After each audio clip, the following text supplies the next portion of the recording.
Okay, so today I'm making my wife sous vide eggs. The sous vide egg bites. She loves them from Starbucks, so I'm going to make them for her so that she can have them in the freezer and just lay them out in the morning and have them every day.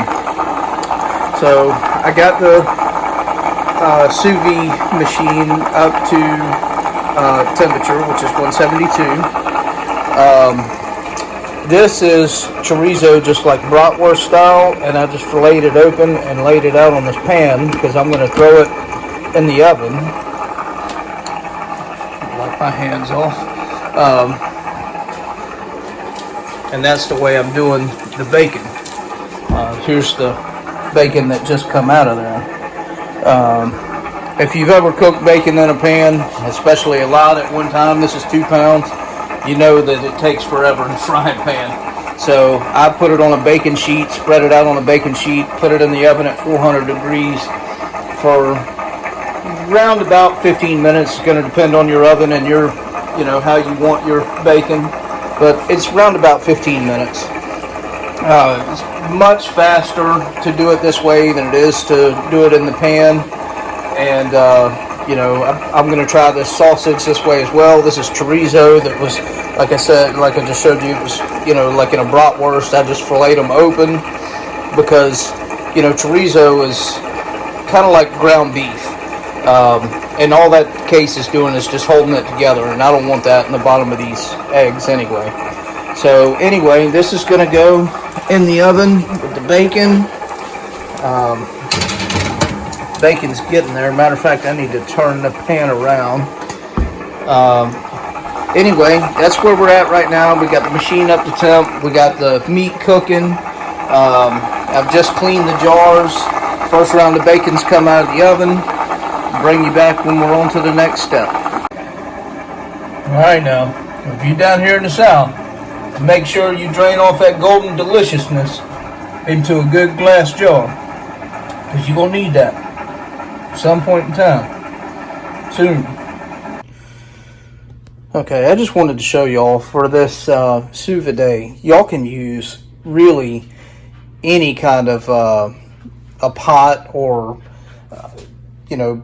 anything that's deep enough to cook what you're trying to cook in, so long as it goes to that minimum line right there or above.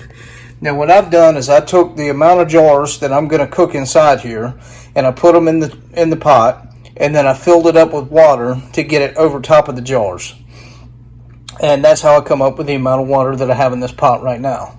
So when I fill these egg bite cups up and put them in here, the water will be up above the top of the jars, and it'll also raise the water line here. As you can tell, I'm just above the minimum, but it'll be a lot more so once all the jars go in. So that's how I've decided to do that. This thing right now is I just put hot water out of the tap in there. It's at 111.5. I'm going to go ahead and press the start button to get it up to 172 before I put anything in it. Now, it's making that noise because the water level is a little low. Once you get the water level higher, you see it's because of how it's bubbling up back there. Once you get the water level up higher, that'll go away. What I was trying to say is any pot will work. This just so happens to be the inside of my Instapot, what I'm using right now. But anything that is deep enough and will hold the heat well enough will work. I mean, people have used, plastic tubs, coolers, all kinds of stuff. So surely you've got a pot or something in the kitchen you can put this thing onto. I don't know what the prices of these are right now. I know a lot of people are saying they spent $125 and up. I guess I just got extremely lucky because I bought this for like 25 bucks. It was on sale at a local store here, Bargain Hunt, and when I seen the price on it, I snapped it up. I've cooked a few things in it. It's worked flawlessly so far. I absolutely love it. Okay, that's the sous vide you hear. It's making all that racket. Here's what we're gonna need. This, I know this looks different than everybody else's. we looked high and low for the Gruyere cheese, and I know I'm saying that wrong, I'm sure. And we couldn't find it anywhere but the deli at Kroger. So they sliced it for us. We're just going to have to deal with that and use it that way. Most people can find it in a block, which is better, and then you just grate it up, and it'll mix in here better.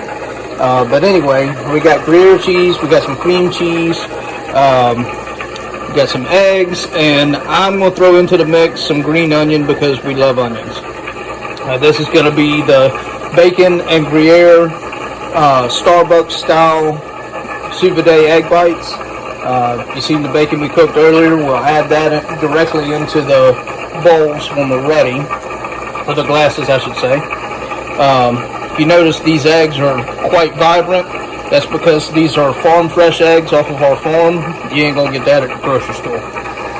Alright, so I got 12 eggs in there, which is, so I'm gonna want to put around about a pound of cheese in there.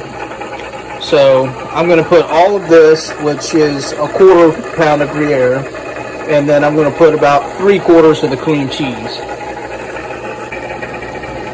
Okay, now I've added all the cheese in here. I'm going to add salt and pepper as well. I'm going to wait till I blend this up to add the onions. What I wanted to say about the blender is I'm going to use an immersion blender. If you have a large blender, that would work better. If you have that, use that. I don't have one. Food processor will work. Just whatever you have, just use what you've got. I'm going to use this immersion blender. We're going to get all this blended up. Okay, here's everything blended up. I wanted to say I watched a lot of videos because I was confused. I watched one or two that said, do not whip the eggs too hard or put it in a blender because you're going to whip too much air in it, and that's not the way they're made. And then I watched 97% of people put everything in a blender and make it.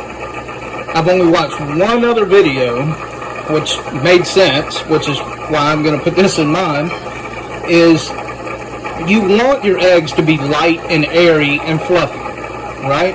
And that's where the air comes in. You want to whip the air into it. So not only do you put it in the blender, but whip a lot of air into it. You see all the air bubbles on top of this?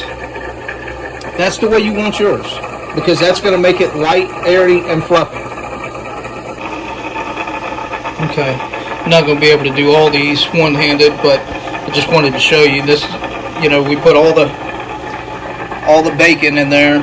You put however much you want. We like meat, so we put a fair amount of bacon. And all of these are 4-ounce jars.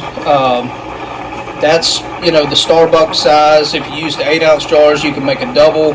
My wife wanted the smaller size, and I'll be honest, I wanted the larger size, and I figured if I bought the 8-ounce jar, I could make them 4-ounce for her and make me the 8-ounce ones. Well, Walmart didn't think so because they didn't have the 8-ounce glasses. So I had to buy the 4-ounce glasses, so I'll just have to eat 2 of these. But I just put the bacon in first, and then fill up the egg. We're going to go to the line, and then I'm just going to do all the rest of these like that. Alright, this is what they look like filled up to the line.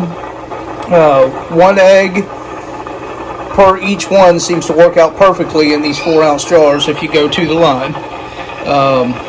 I will say, make sure you stir your mixture constantly, because all of the cheese is going to want to sink down in the bottom, and you won't get even just distribution on your cheese throughout the egg bites. So make sure you stir it often. On these rings, on these lids, you want to not do that. You want to put these lids on and just finger tight is all. That'll keep the water out, and it'll keep it from hopefully keep it from sealing. Okay, you can see how the water just barely covers the top of the jars. but none of them are floating, and all the jars are covered completely. I've watched a couple videos where people had not filled their cup all the way up and it floated in the water, and that's going to do a couple things. It might cook evenly, but your jar is going to float around in the water, and if it turns sideways, your egg's going to cook sideways. It's going to be hard to get out of the jar.